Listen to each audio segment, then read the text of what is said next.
ಪಾಕಿಸ್ತಾನ ಆಕ್ರಮಿತ ಕಾಶ್ಮೀರ ಅಥವಾ ಪಾಕಿಸ್ತಾನ ಆಡಳಿತದ ಕಾಶ್ಮೀರ ಪ್ರದೇಶದಲ್ಲಿ ಇತ್ತೀಚಿನ ದಿನಗಳಲ್ಲಿ ವ್ಯಾಪಕ ಪ್ರತಿಭಟನೆಗಳು ನಡೆಯುತ್ತಿವೆ. ಸ್ಥಳೀಯ ನಾಗರಿಕರು, ವ್ಯಾಪಾರಿಗಳು, ವಿದ್ಯಾರ್ಥಿಗಳು ಹಾಗೂ ವಿವಿಧ ಸಾಮಾಜಿಕ ಸಂಘಟನೆಗಳು ಸರ್ಕಾರದ ಆಡಳಿತ ಕ್ರಮಗಳು, ಚುನಾವಣಾ ವ್ಯವಸ್ಥೆ ಮತ್ತು ಸ್ಥಳೀಯ ಹಕ್ಕುಗಳಿಗೆ ಸಂಬಂಧಿಸಿದ ಹಲವು ಬೇಡಿಕೆಗಳನ್ನು ಮುಂದಿಟ್ಟು ಪ್ರತಿಭಟನೆ ನಡೆಸುತ್ತಿದ್ದಾರೆ. ಪ್ರತಿಭಟನೆಗಳ ಸಂದರ್ಭದಲ್ಲಿ ಕೆಲವು ಕಡೆ ಹಿಂಸಾಚಾರ ಸಂಭವಿಸಿದ್ದು, ಭದ್ರತಾ ಪಡೆಗಳು ಹಾಗೂ ಪ್ರತಿಭಟನಾಕಾರರ ನಡುವೆ ಘರ್ಷಣೆಗಳು ನಡೆದಿವೆ. ವಿವಿಧ ಮಾಧ್ಯಮ ವರದಿಗಳ ಪ್ರಕಾರ ಸಾವು-ನೋವು ಮತ್ತು ಗಾಯಾಳುಗಳ ಸಂಖ್ಯೆಯ ಬಗ್ಗೆ ಭಿನ್ನ ಭಿನ್ನ ಮಾಹಿತಿ ಹೊರಬಿದ್ದಿದೆ. ಈ ಪ್ರತಿಭಟನೆಗಳ ಹಿಂದಿನ ಪ್ರಮುಖ ಕಾರಣಗಳಲ್ಲಿ ಒಂದು, ಪಾಕಿಸ್ತಾನ ಆಡಳಿತದ ಕಾಶ್ಮೀರ ವಿಧಾನಸಭೆಯ ಕೆಲವು ಮೀಸಲು ಸ್ಥಾನಗಳ ಕುರಿತ ವಿವಾದವಾಗಿದೆ. ಸ್ಥಳೀಯ ಪ್ರತಿಭಟನಾಕಾರರು ಈ ವ್ಯವಸ್ಥೆಯಿಂದ ಸ್ಥಳೀಯ ಜನರ ರಾಜಕೀಯ ಪ್ರತಿನಿಧಿತ್ವ ದುರ್ಬಲವಾಗುತ್ತಿದೆ ಎಂದು ಆರೋಪಿಸುತ್ತಿದ್ದಾರೆ. ಜೊತೆಗೆ ಆಡಳಿತದಲ್ಲಿ ಪಾರದರ್ಶಕತೆ, ಸ್ಥಳೀಯ ಸ್ವಾಯತ್ತತೆ ಮತ್ತು ಜನರ ಹಕ್ಕುಗಳ ರಕ್ಷಣೆಗೆ ಒತ್ತಾಯಿಸುತ್ತಿದ್ದಾರೆ. ಪ್ರತಿಭಟನೆಗಳು ತೀವ್ರಗೊಂಡ ಹಿನ್ನೆಲೆಯಲ್ಲಿ ಹಲವೆಡೆ ಭದ್ರತಾ ಪಡೆಗಳನ್ನು ನಿಯೋಜಿಸಲಾಗಿದೆ.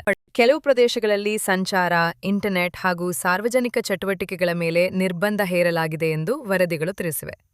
ಪ್ರತಿಭಟನಾಕಾರರು ಅತಿಯಾದ ಬಲಪ್ರಯೋಗ ನಡೆದಿದೆ ಎಂದು ಆರೋಪಿಸುತ್ತಿದ್ದರೆ, ಪಾಕಿಸ್ತಾನ ಸರ್ಕಾರ ಕಾನೂನು ಮತ್ತು ಸುವ್ಯವಸ್ಥೆ ಕಾಪಾಡಲು ಕ್ರಮ ಕೈಗೊಂಡಿರುವುದಾಗಿ ಹೇಳಿದೆ.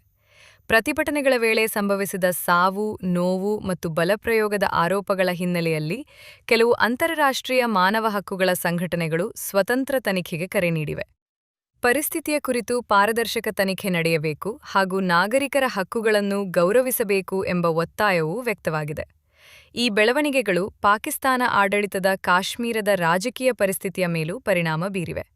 ಚುನಾವಣಾ ಪ್ರಕ್ರಿಯೆ, ಆಡಳಿತದ ವಿಶ್ವಾಸಾರ್ಹತೆ ಮತ್ತು ಪ್ರದೇಶದ ಸ್ಥಿರತೆ ಕುರಿತು ಹೊಸ ಪ್ರಶ್ನೆಗಳು ಉದ್ಭವಿಸಿವೆ.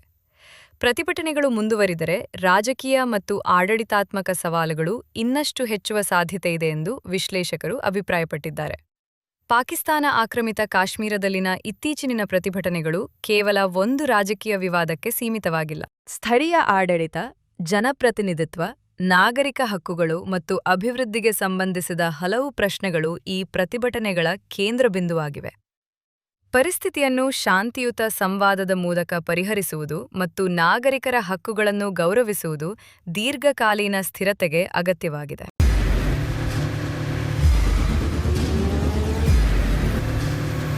ಪ್ರಜಾಮಾರ್ಗ ನ್ಯೂಸ್, ಇದು ಜನಸಾಮಾನ್ಯರ ಧ್ವನಿ. ನಮಸ್ಕಾರ. ನೀವು ನೋಡ್ತಾ ಇದ್ದೀರಾ ಪ್ರಜಾಮಾರ್ಗ ನ್ಯೂಸ್. ರಾಷ್ಟ್ರದ, ರಾಜ್ಯದ ರಾಜಕೀಯದ ಬಗ್ಗೆ ಹೆಚ್ಚಿನ ಸಿನಿಮಾ ಅಪ್ಡೇಟ್ಗಳಿಗಾಗಿ ಫಸ್ಟ್ ಲೈಕ್ ಮಾಡಿ, ಸಬ್ಸ್ಕ್ರೈಬ್ ಆಗಿ, ಹಾಗೆ ಫಾಲೋ ಕೂಡ ಮಾಡಬೇಕು.